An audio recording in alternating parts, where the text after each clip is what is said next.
ወንበር ማለት የትምህርት ሰዓት የትምህርት ጊዜ ማለት ነው። እኛም አሁን ወንበር መሰናዷችን ላይ እንገኛለን። በወንበር ከመምህራን እግር ስር ከሊቃውንት እግር ስር ተቀምጠን ፊደላትን ልሳነ ግዕዝ እንማራለን። በዛሬው የወንበር መርሃ ግብራችን ፊደላትን እናትታለን እንማራለን። አብራችሁን ቆዩ።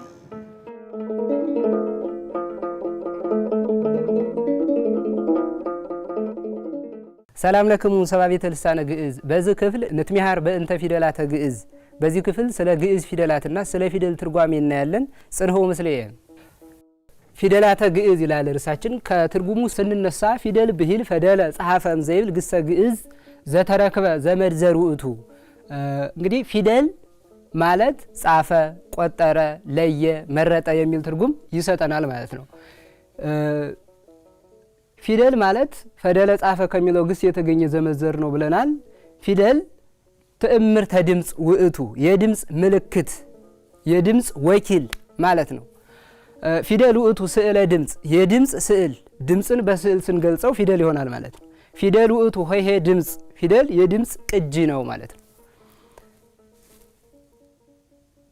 ረቂቅ ዘኮነ ሐሳበ ሰብ ዘይትከሰት ቦቱ ፊደል ውእቱ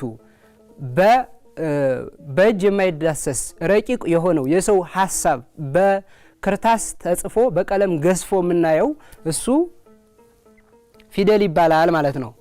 ሊቃውንት ፊደልን የተለያየ ትርጉም ይሰጡታል። የተወሰኑትን እንመልከት። መጽሔተ አእምሮ ይሉታል። የአእምሮ መፈተሻ ማያ ማለት ነው።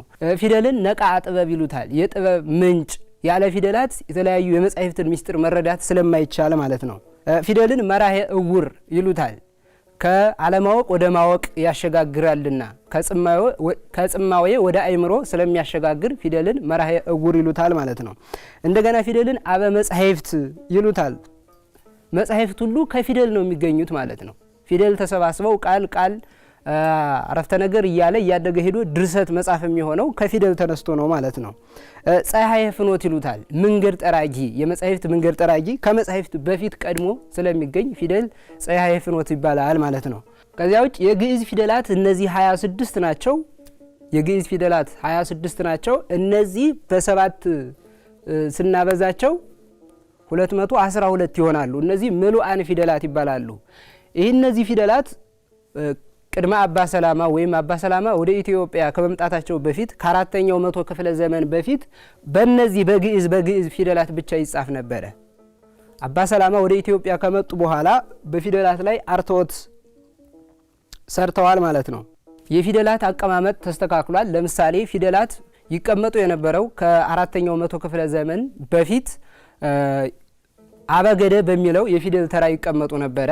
ያንን አበገደ ከሚለው ወደ ሀለሃ ወደሚለው የፊደል ተራ አቀማመጥ ተቀይሯል። እንደገና ልክ እንደ አረኛ ከቀኝ ወደ ግራ ይጻፍ የነበረውን ከግራ ወደ ቀኝ እንዲጻፍ ተደርጓል። መጀመሪያው የግዕዝ አጻጻፍ ግን ከቀኝ ወደ ግራ ከግራ ወደ ቀኝ እንደ በሬ እርሻ እየተመላለሰ ይጻፍ ነበረ ማለት ነው። በኋላ ልክ እንደ አረበኛ ከቀኝ ወደ ግራ መጻፍ ጀመረ። ከአራተኛው መቶ ክፍለ ዘመን በኋላ አባ ሰላማ ወደ ኢትዮጵያ በመጡበት ሰዓት በፊደል ላይ አርትዖት ሲደረግ አባ ሰላማ ከኢትዮጵያ ሊቃውንት ጋር ፊደላትን ሲያስተካክሉ ከቀኝ ወደ ግራ ይጻፍ የነበረውን ከግራ ወደ ቀኝ እንዲጻፍ አድርገዋል። ይሄ ራሱ የሆነ ምስጢር አለው። ሌላኛው በግዕዝ ፊደላት ብቻ ይጻፍ ነበረ። በመጀመሪያ ፊደላት ለምሳሌ ዳዊት ብለው ለመጻፍ ቢፈልጉ የሚጽፉት በግዕዙ ደወተ ብለው ይጽፉታል። ሲያነቡት ግን ዳዊት ብለው ያነቡታል ማለት ነው። ለዚህ ማስረጃ የሚሆን በአክሱም ካሉ የድንጋይ ሐውልቶች ላይ ተጽፎ የምናገኘው ቃል አለ። ፊደል ዘሐወለተ ዘአገበረ አገአዘ ለአበወሃ ሚል ይህን ሲያነቡት ሐውልት ዘአግበረ አገአዚ ለአበዊሁ የሚል ትርጉም ነው ያለው። ግን ይጻፍ የነበረው በመጀመሪያ ፊደል ነበረ ማለት። ስለዚህ ይህንን ከካዕብ እስከ ሳብ ፊደል በመጨመር የግዕዝ ቋንቋ ወይም የግዕዝ ፊደል ለስነ ጽሁፍ ምቹ እንዲሆን አድርገውታል ማለት ነው። ስለዚህ እነዚህ የፊደል አርትዖቶች በአራተኛው መቶ ክፍለ ዘመን ተጨምረዋል። ከዛ በኋላ ከግሪክ ወደ ግዕዝ ብዙ መጻሕፍት ተተርጉመዋል።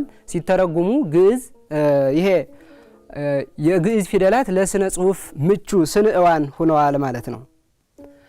እንደገና ቅድም እንደተናገርኩት የፊደላት አቀማመጥ አበገደ ይል የነበረው ሀለሃ ወደሚለው የፊደል ተራ ተቀይሯል ማለት ነው። ለምሳሌ ሀለሃ የሚለው የፊደል ተራ ሀ መሰ ረሰ ቀ በተ ሀ ነ አ ከ ወ ዘ የ ደ ገ ጠ ጰ ጸ ጸ ፈ ፐ የሚለው ማለት ነው።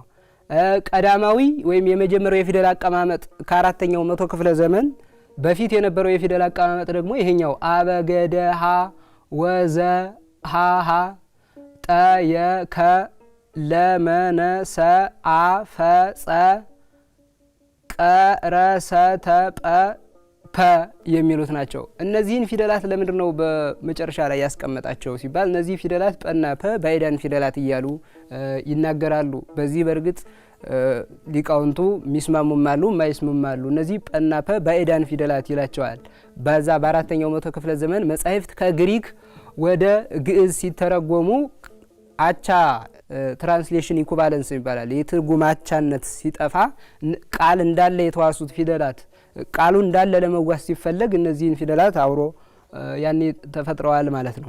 ዛሬ ያየነው ይሄንን ይመስላል። የግዕዝ ፊደላት 26 ናቸው። ምሉአን የሚባሉት ከአራተኛው መቶ ክፍለ ዘመን በፊት ከአራተኛው መቶ ክፍለ ዘመን በኋላ ያለው የፊደላት አቀማመጥ እንደገና እነዚህ የግዕዝ ፊደላት ከአራተኛው መቶ ክፍለ ዘመን በፊት በመጀመሪያ ፊደል ብቻ ይጻፍ እንደነበረ በኋላ ግን ከካዕብ እስከ ሳብዕ ተጨምሮባቸው ምሉአን ፊደላት ሆነዋል ማለት ነው። እንደገና የፊደላቱ አቀማመጥ አበገደ የሚለው የፊደል ተራ እና ሀለሃ የሚለው የፊደል ተራ እንዳለ እሱን ነው ያየነው ማለት ነው። በቀጣይ በሌላ ዝግጅት እንገናኝ። ሰላም ለክሙ።